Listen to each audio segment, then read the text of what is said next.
Hello everyone, শুভ সকাল।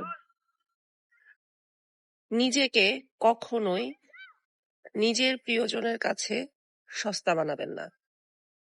আপনি যাকে ভালোবাসেন সে যখন একবার বুঝে যাবে আপনি তাকে ভালোবাসেন, আর তার জন্য আপনি যে কোনো কাজ করতে পারেন, যে কোনো লেভেল পর্যন্ত নামতে পারেন তাকে খুশি করার জন্য।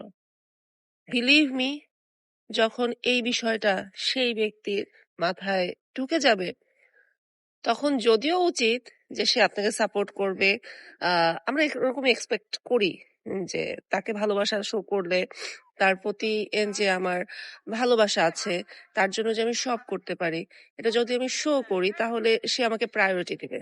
But no, it's big mistake. সে কখনোই আপনাকে প্রায়োরিটি দিবে না, বরং সে চেষ্টা করবে কিভাবে আপনার উপরে আরো গেড়ে বসা যায়। সে কখনোই আপনাকে প্রায়োরিটি দিবে না। আর কেনই বা নিজের এক্সপেকটেশন, নিজের ভালো লাগা এগুলো আপনি শেয়ার করতে যাবেন? কোনো লাভ কি আছে? কোনো লাভ নাই। তাই নিজের ইমোশন কন্ট্রোলে রাখাটা খুবই দরকার। নিজের ইমোশন কন্ট্রোলে রাখতে পারলে নিজেরই লাভ। তাই নিজেকে ভালো রাখতে গেলে নিজেকে ভালোবাসো।